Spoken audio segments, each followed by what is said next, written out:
Assalamualaikum warahmatullahi wabarakatuh. Kali ini kita akan membahas guru belajar khususnya untuk matematika, yaitu bab bilangan. Baik, langsung aja kita ke soalnya. Di soal yang pertama di sini ada bilangan bulat positif terkecil n sehingga berlaku 10 pangkat 2018 kongruen dengan n modulo 7 adalah apa? Baik, di sini ada 10 ya. 10 kita jabarkan terlebih dahulu. Untuk 10 ini bisa kita jabarkan yaitu 3 modulo 7. Kenapa? Karena 10 itu dibagi 7 sisanya adalah 3 ya. Jadi sisanya ini adalah 3. Sekarang kita tinggal cari 10 berikutnya yaitu 10 kuadrat. Di sini sudah ada 3 modulo 7. Nah, ini tinggal kita kuadratkan 3-nya. 3 kuadrat 9. 9 modulo 7 ini 2. Karena 9 dibagi 7, ini sisanya adalah 2. Lanjut lagi di sini untuk 10 pangkat 3 yaitu 3 pangkat 3 modulo 7. Caranya sama seperti tadi. Berarti 27 dibagi 7 ini sisanya adalah 6 ya untuk sisanya. Ini caranya juga sama. Kalau 10 pangkat 4 berarti 3 pangkat 4 dibagi 7 ini sisanya berapa? Nah, sisanya adalah 4 untuk yang 3 pangkat 4. Nah, sekarang 10 pangkat 5 ini adalah 3 pangkat 5 modulo 7. Nah, 3 pangkat 5 dibagi 7 sisanya 5. Lanjut 10 pangkat 6. 10 pangkat 6, 3 pangkat 6 modulo 7 ini sisanya adalah 1. Nah, sekarang kalau 10 pangkat 7 ini 3 pangkat 7. 3 pangkat 7 modulo 7 ini sisanya adalah 3. Nah, 3 ini kan berulang ya, berulang dengan yang atas tadi, sisanya 3 sama. Nah, kalau berulang sisanya sama seperti ini, yang dipakai adalah yang 10 pangkat 1 sampai 10 pangkat 6. Nah, baru dari sini kita jabarkan ya untuk yang 10 pangkat 2018 ini kita buat menjadi 10 pangkat 6 dikali berapa? Nah, dikali 336. Nah, sisanya kan masih ada 2 ya, berarti nanti tinggal dikali 10 pangkat 2 modulo 7. 10 pangkat 6 tadi sisanya adalah 1 ya. 1 dipangkatkan berapapun kan tetap 1. Lalu di sini ada 10 kuadrat modulo 7. Nah, 10 kuadrat tadi sudah kita dapatkan, sisanya ini adalah 2 ya. Jadi 2 modulo 7. Nah, ini kalau kita kalikan kita dapatkan 2 modulo 7. Sehingga untuk N ini adalah B2. Baik, kita lanjutkan lagi di soal berikutnya, soal yang nomor 2. Jika bilangan bulat X dan Y memenuhi kongruensi, 2X kongruen dengan 5 modulo 13, 3Y kongruen dengan 7 modulo 13, maka XY kongruen modulo 13 dengan. Nah, baik, kita akan bahas yang pertama. Di sini ada 2X kongruen dengan 5 modulo 13. Nah, modulo itu kan artinya habis dibagi ya. Artinya dibagi 13 sisa 5. Nah, itu sama aja dengan 2X dikurangi 5 berarti habis dibagi 13. Ya, karena modulo sendiri ingat tadi dibagi 13 sisanya adalah 5. Nah, sehingga 2x min 5 ini habis dibagi dengan 13. Nah, yang di sini habis dibagi 13 kita cari, misalkan saja kita misalkan 13. Kalau 13 berarti di sini 18 ya, 18 kurangi 5 kan 13. Sehingga kalau 18 x-nya ini adalah 9. Nah, jadi 2 kali 9 min 5, 13 habis dibagi 13 dengan X-nya ini adalah 9. Nah, jadi X di sini adalah 9. Lanjut di berikutnya, di sini ada 3Y kongruen dengan 7 modulo 13.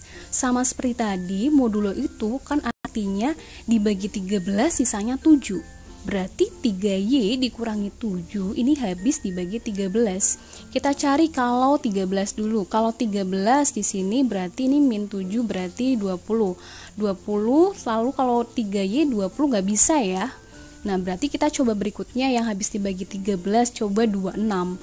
Kalau 26 berarti ini harus 33. Kalau 33 Y-nya harus 11. Jadi 3 kali 11 kurangi 7 kan 26 ya, habis dibagi 13. Dengan Y-nya ini adalah 11. Nah, jadi X-nya itu adalah 9, Y-nya adalah 11. Nah, kita kalikan 9 dikali 11 ini adalah 99 modulo 13, yaitu 8. Jawabannya adalah yang D, 8. Kita lanjutkan lagi di soal berikutnya di nomor 3. Jika 2P kongruen dengan 2Q modulo 5, maka P adalah, ya di sini untuk soal nomor 3, ini ada suatu teorema, kalau ditambah berarti untuk yang P sama Q ini kanan kiri, ruas kiri kanan sama-sama ditambah. Lalu ini kalau dikurangi, kiri kanan pun sama-sama dikurangi, dikali pun sama ya. Nah, kalau dikali itu juga sama, berarti kalau dibagi itu juga tinggal ruas kiri sama ruas kanan ini tinggal kita bagi. Jadi kalau kita bagi 2, kita dapatkan P kongruen dengan Q modulo 5. Jawabannya adalah yang B ya, Q modulo 5. Kita lanjutkan di soal berikutnya, soal yang nomor 4. Jika FPB AB ini adalah 6 dan KPK AB ini adalah 210, maka nilai A dan B berturut-turut adalah, nah jadi kita cari bilangan yang FBB-nya itu 6, KPK-nya 210.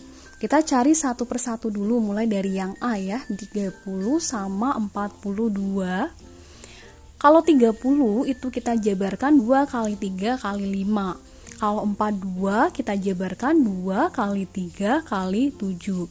Kita cari FPB-nya, FPB-nya berarti 2 kali 3. Yaitu 6. Kalau KPK-nya berarti 2 kali 3 kali 5 kali 7, 210.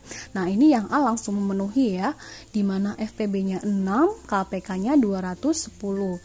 Jadi jawabannya adalah A, 30 dan 42. Kita lanjutkan di soal yang nomor 5. Jika D adalah faktor persekutuan terbesar dari A dan B, maka pernyataan berikut ini yang benar adalah, nah jadi di sini di soal nomor 5, D ini merupakan FPB dari A dan B. Nah, berarti seperti ini ya, karena D ini adalah FPB dari A sama B, kita misalkan nih FPB dari 6 sama 9 itu kan 3 ya. Nah, 3 ini habis membagi 6 kali 3, ya enggak? Nah, jadi 3 ini habis membagi 6 kali 9.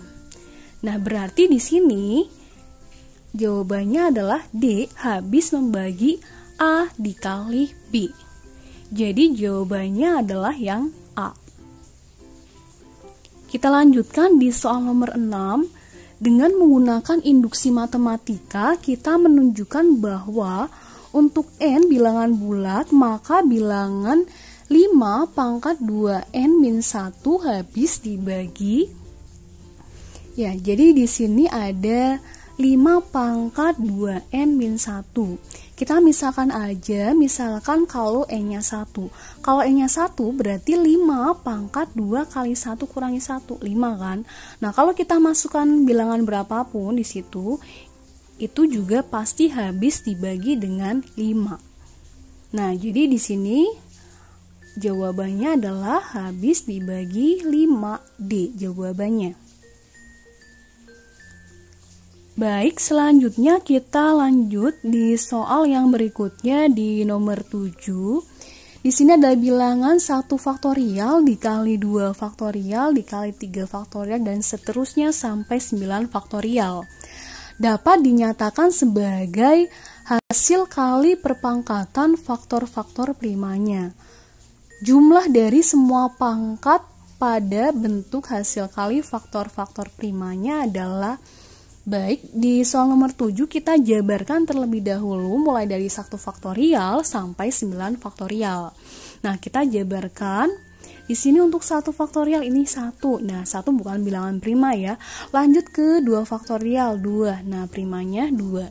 Kalau 3 faktorial ini 3 kali 2 kali 1, primanya 3 kali 2.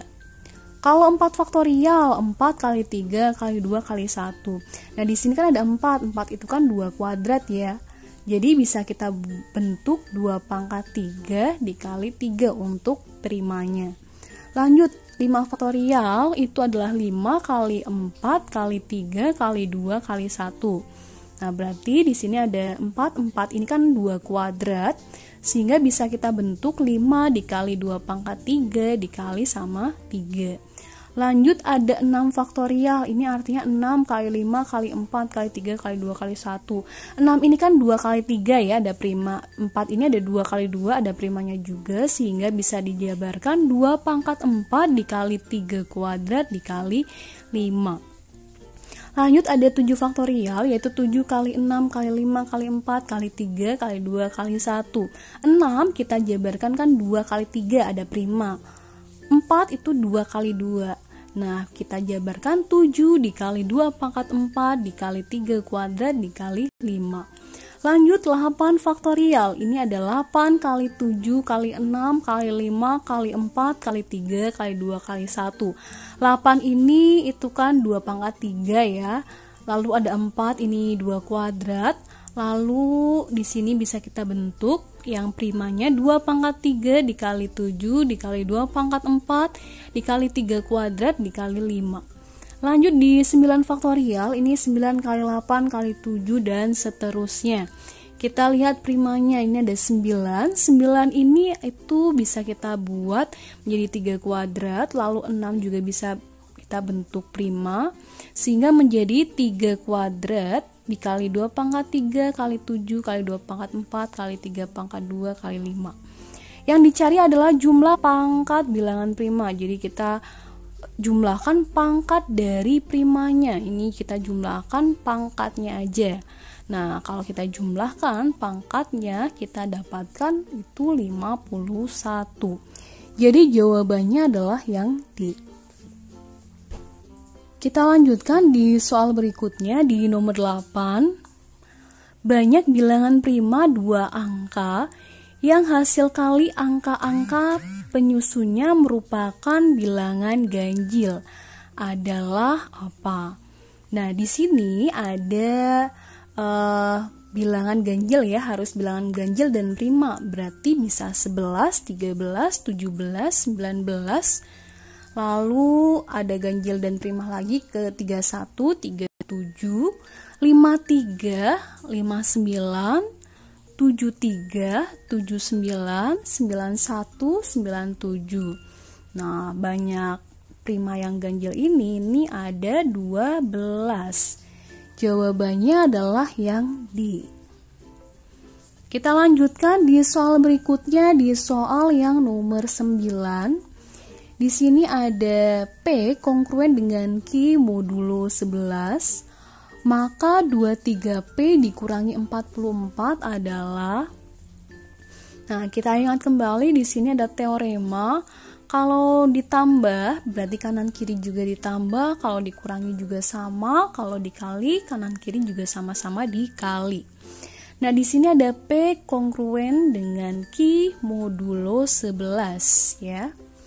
Nah, di sini yang ditanya adalah 23P dikurangi 44. Nah, berarti sesuai teorema, ini bisa kita jabarkan menjadi 23Q dikurangi 44 modulo 11. Nah, sekarang 23Q ini bisa kita ubah, jabarkan menjadi 22Q ditambah Q. Kan dapat 23 ya. Nah, ini jadi 22Q min 44. Ini bisa kita faktorkan. Kalau sudah kita faktorkan, di sini bisa kita lihat ya, 11 ini kan habis dibagi 11 berarti 0. Tinggal Q. Berarti tinggal Q modulo 11. Nah, sekarang jawabannya coba kalau yang A, 11 bisa nggak dibagi 2, habis dibagi 22 nggak bisa ya, 22 nggak habis dibagi 11, 12 juga nggak habis. Nah, sekarang yang E, 22 ini habis dibagi 11. Nah, karena 22 habis dibagi 11 kan 0 ya, tinggal 12Q. 12Q ini bisa kita jabarkan 11Q ditambah dengan Q, dimana 11 itu habis dibagi 11. Jadi tinggal Q modulo 11. Nah, jawabannya adalah yang E.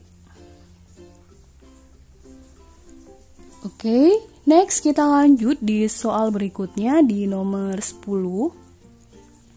Pasangan berurutan PQR yang merupakan contoh dari sifat jika P habis dibagi Q dan P habis membagi R, maka P ini juga habis membagi Q plus R ya.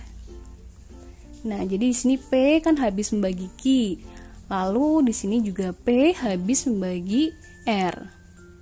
Lalu di sini ada P habis membagi Q plus R. Nah, kita cari dari bilangan-bilangan yang ada di Pilgan. Ini kalau kita tambah R ya, ini harus bisa dibagi sama depannya. Nah, ini yang bisa coba kita lihat B ya. Min 3 tambah 3 kan 0, 0 bagi 3 bisa, yang B bisa. Yang lain ini kalau ditambah dibagi sama depannya gak bisa dibagi. Jadi yang bisa adalah yang B. 3 min 3 sama 3. Nah, kita lanjut di soal berikutnya. Antara dua suku berurutan pada barisan 3, 18, 33 disisipkan 4 buah bilangan, sehingga terbentuk barisan aritmetika yang baru. Jumlah 7 suku pertama dari barisan yang terbentuk adalah, jadi di sini ada 3, 18 sama 33, di mana bedanya ini adalah 15. Setiap dua suku ini disisipkan 4 bilangan ya. Dari 3, 18 disisipkan 4 bilangan. Misalkan A, B, C, D. Lalu dari 18 sampai 33 itu juga disisipkan 4 bilangan. Langkah pertama adalah kita cari beda baru. Beda baru ini adalah beda lama dibagi sama sisipannya ditambah 1.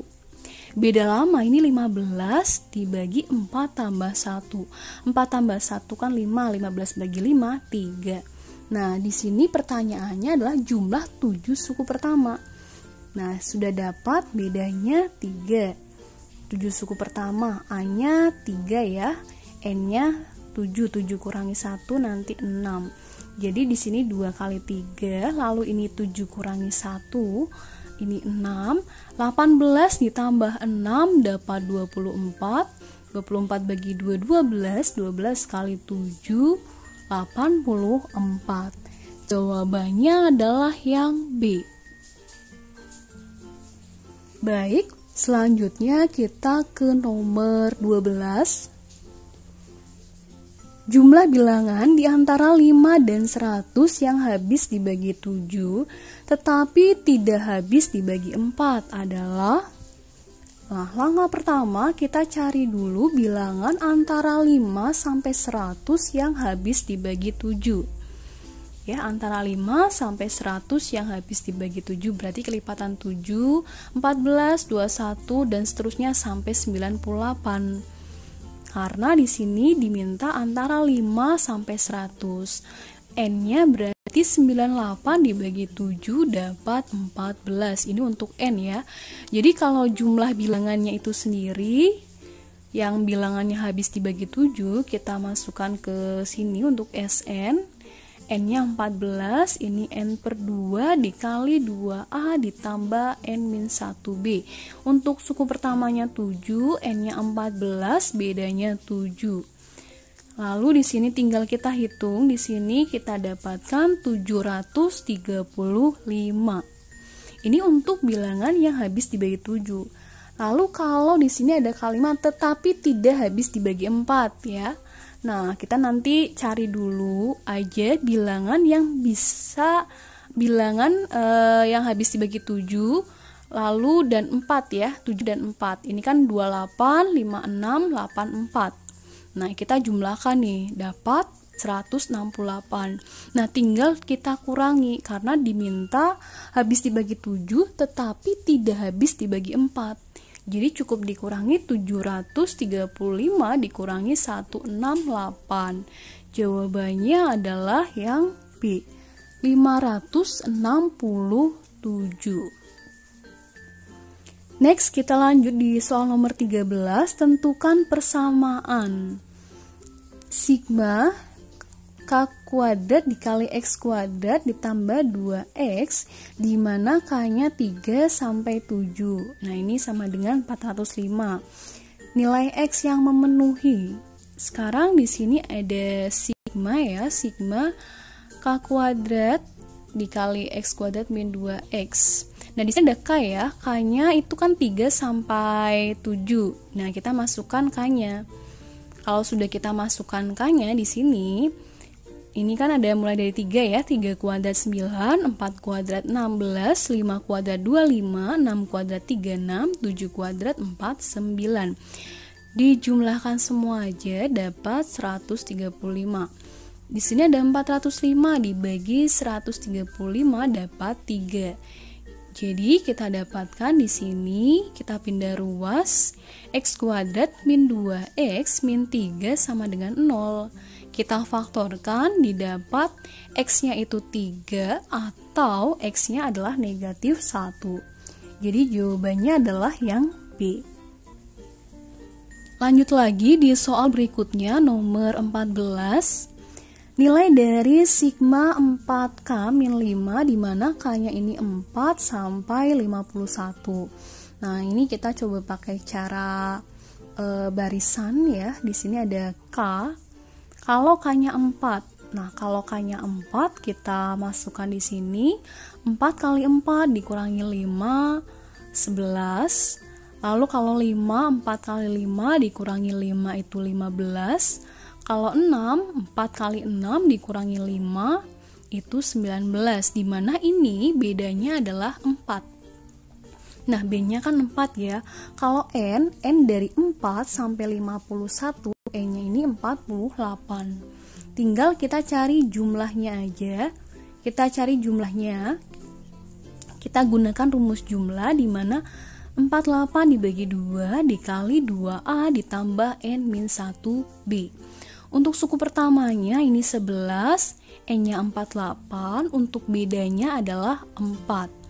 Nah, kita hitung, lalu kita dapatkan di sini itu adalah 5040. Jawabannya adalah yang D. Kita lanjutkan lagi di soal berikutnya, nomor 15. Diketahui sigma 2K min PK sama dengan 0, di mana K-nya ini 5 sampai 25. Maka nilai sigma PK K-nya dari 5 sampai 25 ini berapa? Nah, di sini untuk sigma itunya itu sendiri K-nya kan 5 sampai 25 ya. Berarti N-nya ini berapa nih? N-nya adalah 21 karena dari 5 sampai 25, E-nya 21. Nah, ini bisa kita jabarkan menjadi sigma ya, ini kan bisa kita jabarkan menjadi sigma 2 K-nya 5 sampai 25 dikurangi sigma PK K-nya dari 5 sampai 25. Lalu di sini kan 2. Nah, kita ubah, ini kan sama aja dengan 2 kali N, di mana N-nya adalah 21. 2 kali 21 adalah 42. Ini pindah ruas ya, pindah ruas, jadi sigma PK K-nya 5 sampai 25. Jadi ini jawabannya adalah 42. Jawabannya adalah yang B. Oke, sekian dulu, semoga bermanfaat.